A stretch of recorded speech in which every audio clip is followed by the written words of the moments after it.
What's up, YouTube? It's Miles, and today I'm wearing my dad hat that I got, I believe, at Spencer's yesterday when I was at the mall with my mom. I remember filming some of that with you guys. I am covered in a very itchy blanket right now because it's very cold in my room, even though it's the middle of the summer. My mom has the AC on in the living room, and my door is open because it's usually like 500 degrees in my room. So I kept my door open so it would get cold in my room, and I don't want to shut my door because I want to know when my mom comes home because I have to ask her to take me somewhere. But anyways, it's pretty cold in my room. I also have my fan on too, so that it's making it a little bit colder. I didn't really have an idea for this video, but what I'm gonna do is go over the 6 creepiest places on Earth, and this will be going in my creepy video thing. I think tomorrow I'm gonna do something that isn't as creepy, which is gonna be weird because I love talking about creepy stuff. I do have a YouTube video coming soon of my friend and I using the Ouija board. I just haven't filmed it yet because I'm trying to figure out how I'm going to record everything. I might just set my phone down while we're doing it and like prop it up or something. I'm going to try and buy a tripod for when I do that, because maybe I'm thinking it might be a little bit easier if I have a tripod so I can, film it and stuff. But anyways, here are the 6 creepiest places on Earth. Let us hit read more. Alright, hold on a second. Alright, let's start with the least creepiest, and that is the Okagahara Forest. The Okagahara is a woodland at the base of Mount Fuji in Japan that makes the Blair Witch Project forest look like Winnie the Pooh's 100-acre wood.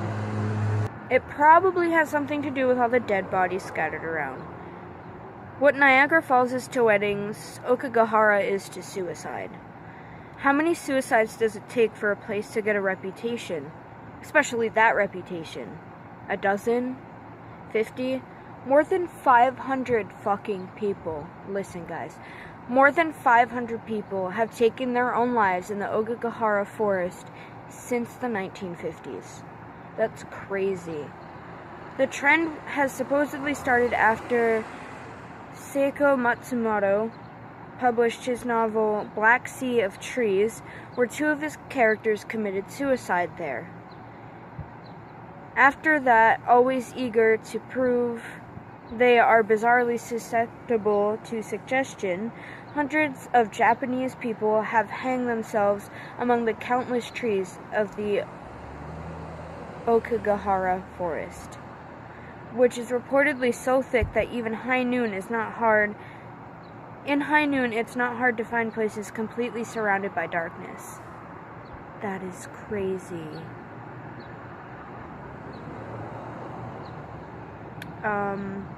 Besides bodies and homemade nooses, the area is littered with signs displaying such uplifting messages like "Life is a precious thing, please reconsider," or "Think of your family." There's a sign that says, in Japanese, obviously, there's a sign that says if you commit suicide here, bears will poop on your corpse. That is pretty creepy. I'm gonna skip most of this because it's really long. Alright, number 5 is the Overtoun Bridge, located near Scotland's charming little village of Milton in the peaceful burgh of Dumbarton. The Overtoun Bridge is a local art construction where no human beings have ever died in suspicious circumstances whatsoever over the last few decades. However, during that span, for reasons... English is not my language today, guys, sorry. However, during that span, for reasons we can't begin to possibly understand, hundreds and hundreds of dogs have killed themselves there. It appears that dogs have been plunging off Overtoun since the early 60s at a rate of 1 animal a month, bringing the total number today to around 600 mutts. who for some reason decided to end it all. So,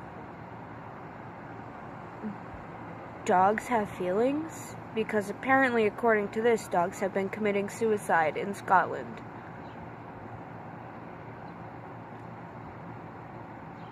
Alright, okay.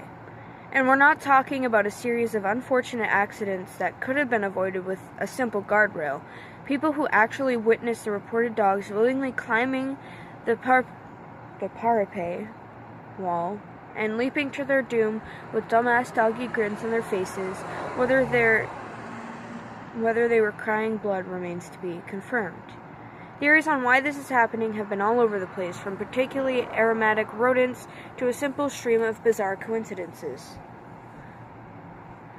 We can call bullshit on both, seeing as, to phrase Ian Walming, once is happenstance, twice is coincidence, 3 times is enemy action, and over 600 is clearly the work of an ancient Sumerian demon, or something along the lines of that.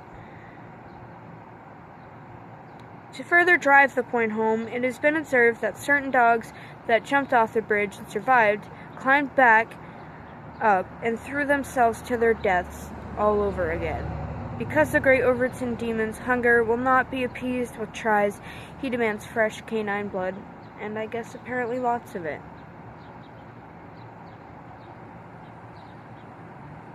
Dogs can commit suicide? Shit. I wish my mom was here so I could tell her that.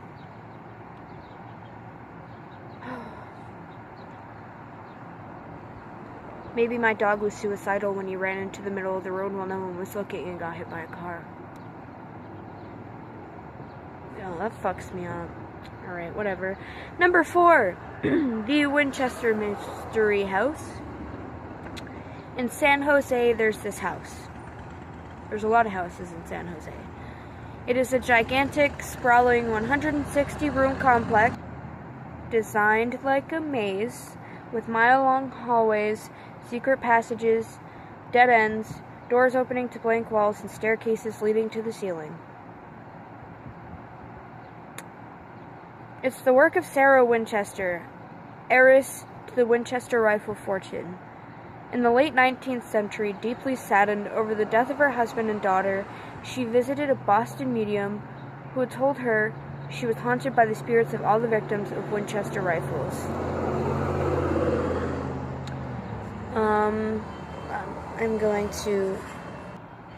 She needed to make peace with them by always building a house, as in never stop building a house, or she will die. What a nice thing to say to someone who just lost her family. There's no way this could end with Sarah building a real-life version of the Addams family household. In 1884, Winchester started construction of her new San Jose mansion, which has gone non-stop for 38 years, right until her death. Despite modern contractors talking about that much time to put into the wooden paneling in your kitchen, the Winchester mansion eventually grew so big you could, in all seriousness, get lost in it. And getting lost was the idea. The crazy twists and turns and dead ends that were intended to confuse ghosts. Sarah was kind of a jerk like that. If you guys keep hearing me hit my camera, I'm sorry. I put my phone behind my camera phone that I'm using to film videos, so I could not be looking down 24/7, because I don't want you to just see my dad hat, although it's dope as hell. It's this. My hamster's bedding was on my hat. Alright, let's continue. But just pissing off vengeful spirits was one of the many architectural choices for the mansion. The entire Winchester Mystery House was decorated with a constant spiderweb motif, which Sarah believed had some spiritual meaning. And everything from the hooks on the walls to candle holders had been arranged around the number 13, supposedly for good luck. Yeah, for someone trying to free herself from ghosts. Winchester did everything but sacrifice a baby goat to Satan to assure her house will be haunted. Is that a thing? Like, actually sacrificing a baby goat to Satan? Like, If it is, what does it do? Like, I don't understand the purpose of that. Like, at all. Alrighty. Yeah, I had to change back my hat because it's starting to make me really uncomfortable, and it's not straight either. Alright, now it is. Okay, the Sedlick Ossuary, which is number 3. Remember when this website said that Okigahara was like the Niagara Falls of suicide? For centuries, the abbot in the small Czech town of Sedlick has been the Niagara Falls for dead people, regardless of cause of death. Ever since someone sprinkled soil from the Holy Land on the local cemetery in the 13th century, people from all over Europe started demanding to be buried there, and the Sedlick graveyard kept growing until 1870, when the priests decided to finally do something about all those surplus bones lying around. Something insane. Today, the Sedlick Ossuary is a chapel famous for being decorated with tens of thousands of human bones. This macabre style of interior design was the work of Czech woodcarver František Rindt, who for some reason was hired to organize the church's extensive skeleton collection. The results were huge mounds of human remains in the four corners of the chapel, a terrifying chandelier built from every bone in the human body, and a massive skull coat of arms adorning the entrance. What the hell? We realize this is the Czech Republic and all, but it has been 27 years. Surely Poltergeist was released out there already. Like maybe last year or something? Why are they still playing with human bones as if they were Satan's Lego blocks and making them sit through Mass every single day for almost 140 years now? On the tempting fate scale, the only thing worse would be to start using some of the skulls as ceremonial mugs or chamber pots. Okay, I'm sorry I keep moving around. It's just my foot keeps falling asleep and it's making me really uncomfortable. So, and now my hat is off because that was making me uncomfortable as well. Alright, continuing. At this point, does it really surprise anyone that the church became the inspiration for Dr. Satan's lair in the Rob Zombie movie House of a Thousand Corpses? Don't you hate, like, when something, like a body part falls asleep and then it starts to tingle and every time you move it, it tickles, but it hurts at the same time? That's what I'm going through right now. My foot hurts really bad. Alright, number 2. The Sandsea Resort. What do you get when you cross a series of abandoned, rusting, futuristic, UFO-shaped buildings with a series of mysterious deaths covered up by the government? How about the ghost town / tourist resort of Sandsea, located just outside Taipei and inside your worst nightmares? The exclusive Sandsea Resort in Taiwan was supposed to be the destination for bored, rich folk who always wondered what it would be like to live inside an oversized hockey puck. Construction of Pod City started around the 80s, but was quickly shut down after a series of mysterious on-site fatal accidents, or it could have been due to Godzilla attacks for all we know. There is actually very little official information on Sandsea. We can't even confirm how many people died there or if they screamed something about eyeless children eating their souls. The whole thing is shrouded in secrecy. Okay.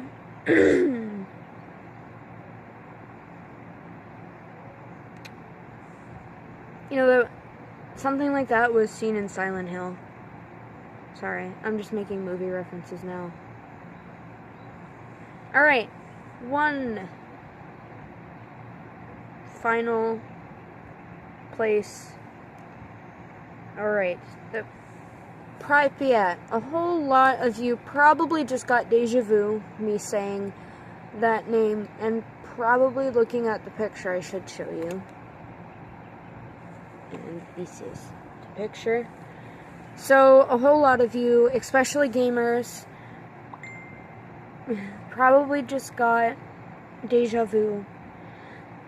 Specifically those gamers who have played Call of Duty 4, as there's an entire level that takes place in Pripyat. If you thought the idea of a completely silent, abandoned radioactive city was typical video game apocalyptic fantasy, you were wrong.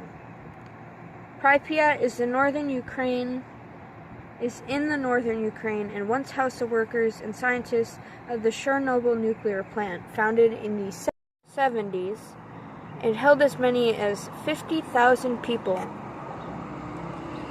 Then, in 1986, according to a footnote in the official Soviet records, there was a small malfunction in the Chernobyl reactor, so for safety reasons, the city was evacuated. Since then, Pripyat has been desolated, its buildings decaying, the giant green Ferris wheel just standing there all alone with nobody to ride it. The city actually had an entire amusement park for the families of the Chernobyl employees. Because when you're living next to a nuclear reactor, which was outdated even by 1986 Soviet standards, the only thing on your mind is bumper cars. Oh, I remember this place now. The city is located in what is known as the Zone of Alienation, the 30-kilometer radius directly affected by the Chernobyl minor technical difficulty over 20 years ago. Despite that, Pripyat is now open to the public because the radiation levels have apparently went down significantly over the years. We guess we have a different view on radiation than the government of Ukraine. They obviously have a scale for it, while we consider any radiation a very bad thing. Aside from the inherent risk of getting bit by a radioactive snail and becoming the lamest superhero ever, there's another reason why you'll never see me, myself, among the tourists occasionally visiting Pripyat. The nursery that's there. Said before, this place was built for families, and wouldn't you know it, they have a nursery, which, according to certain claims, is currently paved with baby shoes and abandoned dolls. So, Pripyat is basically an abandoned radioactive ghost Soviet baby amusement park. Alrighty. That was that. My dad hat and I will see you guys tomorrow in the next video. This video was not recorded today. The day it's being uploaded, this video was recorded yesterday when I had gotten back home, because I wanted to film 2 videos at the same time and didn't really want to do anything today but post the video. So for those people watching, I just want to let you know nothing has been recorded as of the day you are watching this, which should be Sunday, July 23rd, unless you are somewhere else in the world. It could be the 24th, the 20th, whatever. It's alright. I hope you guys have a wonderful day and a wonderful week coming up. Enjoy the heat or the cold or whatever you're experiencing. Enjoy your people. Maybe enjoy the beach or something, or swimming if you can do that. I lied in my last video. My social media will no longer be linked in, or not linked, but in the description down below, because my outro of the video is my 3 most important social media, which is Instagram, Twitter, and Snapchat. Musically.ly's not really that important because, yeah, it's just not that important. There's nothing I really do on there. I don't really make Musicallys that much. I used to make them daily, like I was a daily muser, but I'm not anymore. So I hope you guys have a great rest of the day and a great week ahead of you. And I love you guys, and I can't wait for this channel to grow. Love you so much, and I will see you in tomorrow's video. Goodbye.